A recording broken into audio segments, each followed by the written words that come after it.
Welcome to the AI Hustle Podcast, the podcast where we break down the latest in AI news, tools, and interview experts helping you hustle and do more using AI. If you've been following the podcast for a while, you'll know that over the last 6 months, I've been working on a stealth AI startup. Of the hundreds of projects I've covered, this is the one that I believe has the greatest potential. So today I'm excited to announce AI-Box. AI-Box is a no-code AI app building platform paired with the App Store for AI that lets you monetize your AI tools. The platform lets you build apps by linking together AI models like ChatGPT, Midjourney, and 11 Labs. Eventually will integrate with software like Gmail, Trello, and Salesforce, so you can use AI to automate every function in your organization. To get notified when we launch and be one of the first to build on the platform, you can join the waitlist at aibox.ai. The link is in the show notes. We are currently raising a seed round of funding. If you're an investor that is focused on disruptive tech, I'd love to tell you more about the platform.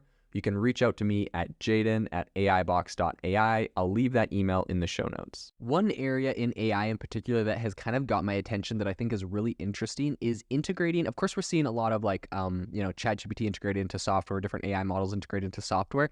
But something that I think is really interesting is integrating AI into hardware and like physical devices. We're seeing this with, Humane is doing one where they have ChatGPT and some other AI models integrated in this little puck device that goes into your pocket, and it has a projector and cameras and all this like really, high-techy stuff they want to replace a smartphone essentially with. We'll see if that's successful. But that's not obviously the only hardware device implementing AI. There's a ton of different applications, but I feel like they don't get a lot of coverage or attention because typically we're talking about, X, Y, and Z new AI model could do this new amazing thing, which I think is really important and perhaps the bigger story. But I do think there's a lot of these smaller stories where it's like, okay, the software has been built, but now how is it getting integrated into things? How is it getting made really easily accessible and solving problems that customers had that weren't possible to solve before? So one of those stories that I want to talk about today is actually a bicycle that is integrating ChatGPT. And I know that sounds crazy, so bear with me. But today on the podcast, let's dive into what exactly is going on here. So a lot of this was recently unveiled. There's something called Eurobike 2023, a big bike conference. And Urtopia talked about a really interesting innovation, which essentially is a Fusion e-bike equipped with ChatGPT. So essentially transforming the bike into a personal tour guide that talks back. So alongside integrated speakers, if you're riding this bicycle, you can actually tap into the AI's extensive knowledge base and ask questions about potential sightseeing locations, details, and scenic spots, and even the history behind a monument. You can talk to it and ask about, which I think this is a really cool use case. I know some people might think like, oh, this is kind of gimmicky or whatever. Like, does it? Okay, here's the better question. The better question is, does this need to be built into the e-bike, or should this be an app on your phone that you're just listening to as you go to a location? So I do understand that, critique, but like if you think about this from the e-bike company, like they're already making an e-bike. It already is like an electric powered bike. They're doing some tech things in there. So like, why not find a cool way to integrate AI into this and to make it cool? If it was my e-bike company, I know I would be doing that. So I can't hate on it too much. But I did want to talk about a couple constraints that this model has because, inevitably this is going to be integrated into a lot of different tools in the same way. And so I think for the industry as a whole, some of the problems that they're having right now, just the fact that obviously ChatGPT has a language cutoff of September 2021. In any case, I've heard a bunch of people be like, oh, well, that doesn't really matter because they got the browsing, but now, they've killed the browsing. And even if they bring it back, I think the fact that, when you come out with a tool like, Bing browsing as a plugin, and then you remove it, you make a lot of people, nervous that that tool may be taken away in the future. And it's kind of, I guess it's kind of scary for anyone to build on tools or build with the idea that, something might exist in the future when they're not currently supporting it. So I think that is, one area that is tricky, specifically with this bike situation, right? They're not going to be able to offer insights into current events or traffic updates or, real-time weather conditions. You can't conversationally talk to it about any of that. So it definitely does have, it does have some limitations. And I think for, this company in particular, they're kind of leaning more towards conversational companionship during a ride, or, deep diving into a topic within its knowledge timeline, essentially.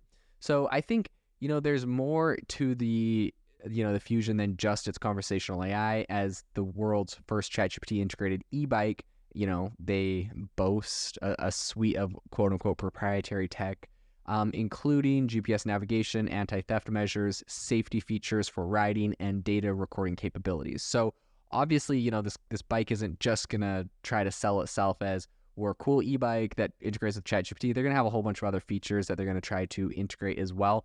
Now, again, a lot of my, I guess, concerns for a company like this would just be around the fact that, like, should this be an application that you have on your phone while you're riding your bike? Like, do you need a bike that has GPS and ChatGPT built in, or would there just be a really good bike app business out there? I guarantee there's some there's some tour bike businesses that could perhaps even tap into ChatGPT or anything else that are just apps on your phone that check your GPS location. You don't need to integrate all of this tech into a bicycle. The thing with a phone is that obviously you're upgrading this thing every few years, and so you're going to get the latest and greatest when it comes to GPS and everything else. But when you buy a bicycle, someone expects that thing to last for 10 plus years, and so the tech might seem pretty outdated pretty quick. I think that's another issue that a lot of this hardware integrating with AI will have to come to grips with. And perhaps the solution is to make, more timeless hardware, or perhaps it's similar to the iPhone where you just got to keep upgrading and upgrading and upgrading. So I think either way you want to cut it, this is an issue that these types of companies are going to find. I do think that, no doubt this is a very interesting space. This is something really interesting that people are building with. But, companies do have to think about the fact that they have to think about the lifespan of their hardware. For example, I used to be big into sailing. I've sailed from California all the way to the South Pacific. I visited most of the islands in the South Pacific. I sailed for a year, and on board our ship, we had a lot of different boat tech specifically. Right now, I can imagine a lot of ways that AI is going to start getting integrated into a lot of that boat tech. But of course, like, this wasn't hard built into the boat itself, right? Like, if you had to throw the boat away, like if you couldn't remove these GPS systems and navigation systems and radio and satellite systems from a boat and replace them with a better one, I think that, obviously the boat would become pretty useless after a certain number of years. But of course, with a boat, you can keep upgrading all of these systems. I imagine most of them will have AI integrated into a lot of those systems, and boat owners are going to want to be upgrading all of their different systems to have, better weather prediction and analysis with AI, which is something interesting we talked about recently, and a lot of, navigational things. But in any case, the problem with hardware, specifically this bike company we're talking about, is that ChatGPT is built into it, and a lot of these different AI tools or different things are going to be built into them. And so if they're not the latest and greatest in GPS, whatever, they become redundant to a point. I can see a future where that happens. So I think that's definitely something you want to look for. You want to think about when you're buying hardware.